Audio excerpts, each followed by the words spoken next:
What's the result of the time you spend watching your phone at breakfast, or the minutes set aside before dealing with annoying people, which is your job, isn't it? Usually a scary warning about the amount of screen time watching YouTube. If it's more than an hour each day, you have a problem. I hope you're not watching my stuff. It's patchy, infrequent postings, and they're far too long, so don't. Look at someone else. There's plenty out there. Unfortunately, only perhaps 1% of it watchable. But what do I watch? Not so much, really, but I feel bad if I come away with nothing for my time. At the least, it should be informative, but at best, it's something new or corrects some mistaken belief I have. That's always good. Keep the laughs short. I don't really need that kind of entertaining, but the corrections should be deep, if you can find them. Don't waste time on YouTube with religions. They're just too annoying. Although watching a guy build Noah's Ark has to be appreciated. God asked me to do it, the builder says. It's cockeyed history, of course, but points for being constructive. Usually when religious nut says, God told me to do it, the outcome is grim. Apparently there was a dinosaur hatchery on the Ark, according to the channel Answers in Genesis. If you suffer from religious infection, then find something that opposes you. The more serious the religion takes itself, the stronger the antidote required. For example, Islam. It's quite unquestioning, so a dose of the apostate prophet is needed. Further back, Judaism is comic by admission. Those little boxes have scraps of scripture strapped to his arm. I'd say he's probably off to the front with that amount of caution. And Christianity, of course, loves being mocked without help. Laps it up. Now, if you spend more than a day on religions, move on, by God. I'll anytime invest in a place called Kurzgesagt, the animated explainer channel. The title is German for, in short, like in a nutshell, but they get a lot packed in. Only one video each month, on the sensible basis that if you have nothing interesting to say, keep your lens shut. Subjects include aliens, infection, society, ants, told better than most and finally narrated by Steve Taylor. If you find the cartoon style distracting, Kurzgesagt works fine as podcasting. Just audio without watching the thing. It works better as a what-if channel than the actual what-if channel, which has just 7 million subscribers to Kurzgesagt's 21 million. Wow. Yes, I do tune into science because there's usually something new and it is verifiable over time. Well, should be, and perhaps a long time. But don't expect ultimate answers from, say, Anton, hello, wonderful person, or even Sabina Hossenfelder. Sabina attempts the notorious German sense of humour, sadly, and she should know better. That Berlin Wall didn't keep us safe from her. Sabina and What If, and most successful channels, are subject to YouTube's demands, which are deep and punishing if they want to keep profitable and rising. This means they have to do short videos and the 1-minute videos, and it's a trap. But I guess it's a living. Not for me, of course. No sponsors. No monetizing. Won't hear of it. Yeah, they wouldn't have me anyway. If I want money for a project, I'll ask you for it. No, not that kind of project. Mind you, it's not like I don't get handsome offers for my former area of adventuring. I must decline, even though there is a crying need for quality. No, you have to have time to lose in that game, and I simply don't. Most of you are broke anyway. I wouldn't mind a year off just to write something. Fraulein Hossenfelder, simply phrased scientific explanations are good, but don't try to watch 30 minutes late at night on the nature of light itself, especially when you've been drinking. For that, turn to The Critical Drinker, a movie review show from Scotland. Okay, Will Jordan is not really drunk, but I get it. His tone is steamed up, but opinions are sound, even if he ran with the Snow White actress hatchet job a little longer than needed. Mind you, his numbers were up on that, weren't they?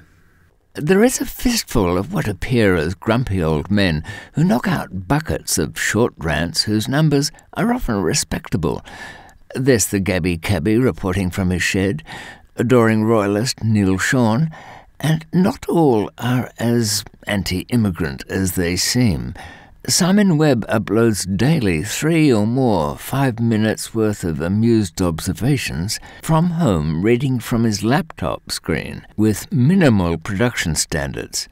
Yet his History Debunked has over 200,000 subscribers watching this casual British liberal. Now, you won't get quality news out of YouTube. There's too many whack jobs and bores on the channel. And there's no help either turning to regular TV broadcast news. They're mostly deplorable presenters and subpar journalists. They'll use technical terms like existential and epicenter. Use them wrongly, just to make something sound important. If you care to know, read. And if you care, read, say, The Economist. It's pricey, and best if you travel often by train, as each issue is a decent old lump. There's few ads, and the correspondents, the article writers, they're anonymous. Nice touch. That's good. And, by the way, that's not a paid promotion. Thinking of those, I saw American Matt Walsh, 2.8 million subscribers, for the first time yesterday. All opinions, few facts, never mind. But suddenly, he jump cuts to his promotion for, I don't know what it was, some home window upgrades, double glazing something. That was it for me with him. Okay, promote if you have to, but make a tiny effort to keep in character with your channel. And on my short list of cancels is computer-generated narration, sometimes stupidly called AI. It's awful. Well, so far. Maybe in 10 years they won't sound like robots. Look how long digital video took. Now, I don't know about you, but I'm starting to get the Z with history. There was a time I'd watch The History Guy. Jesus, what an embarrassment that guy is, that bow tie of doom. Then there's Dr. Gareth Ryan of Told in Stone. There is a tendency with American YouTubers who want to be taken seriously to dust off their PhD certificate from the University of Southern North Dakota or wherever it came from. Shabby credentials, no doubt, or even real ones, but we, the viewer, will decide when to call you Doctor, Herr Doctor. Even so, Gareth's bits of Roman history are digestible and clear. By the way, Doc Ryan has organised a field trip to the ancient Roman provinces in North Africa in spring. I join him, but I'm worried about being lectured, at the least. I think we can agree late antiquity is the place to go for interesting history. I'm talking about 400 AD to the year 700, when our own Nakba was in full swing. Catch my drift. Majoranus, I think that's how you say it, is the place to go for that. Named after the late Roman Emperor Majorian, who almost brought the empire back together in, 461, but was murdered by that snake Ricimer under the Senate. Damn democracy doesn't do anybody any good. Ask the Ukrainians. Anyway, this podcaster is quite beguiling. He's got one of those accents, the Middle European things. In fact, there's a solid trend to use Eastern European accents for credibility over the last year or so. Well, Anton's been going around for a while, hasn't he? Another channel with such an accent is the detailed Caspian Report. This is Shimon, I think that's how his name is, introducing his first video 13 years ago, leading to the 1.5 million subscribers today. good research, usually accurate. He's got a thing for rivers. You'll see that. YouTube feeds me shorts. I'll sit still for a modern knife making, the artistry of it. A little lock-picking with a lock-picking lawyer, one of those hand artists who have a unique slice of their own on YouTube. The anonymous lawyer went from the most brained, hammering dullness to 4.5 million subscribers today. I've got a passion for shaped metal objects. Call it a weakness. Got a machine thinking. With just 18 videos, you'll never see machine engineering elsewhere in its true historical importance. Conclusion. If Imperial Rome had printing and a little more luck and organised its army properly, you'd be a space cadet today. We'd be well in the future. And I don't mean just the kind that drools on his living room floor. Tom Scott good, Joe Scott bad. I hate the clickbait terms insane, shocking, and suggestions that scientists or doctors or whoever are mystified at some bogus discovery. Why is everything insane? Anyway, and bearded presenters. Show me one who isn't a crashing bore. Only Simon Whistler can make interesting ideas sound irritating and intolerable. If you want your 2024 disappointments early, try the trailer preview channels. There's quite a few of them. No time here to run through all the disasters to come. Odd thing, so many movies look good with the sound down. Maybe there should be soothing, or some kind of ASMR channel with old-school narrations and cutting-edge graphics. I'll pinch the graphics and read The Economist to you. Anyway, apart from your regular subscriptions, you might sometimes jump into a subject briefly, a quick bit of research or something. Like this week, I wanted to know something about the rise of small nuclear reactors. And they're cheaper, of course, safer as expected. But would the small 300 megawatt units go for liquid salt or thorium? Neither, as it happens, and just boiling water and uranium.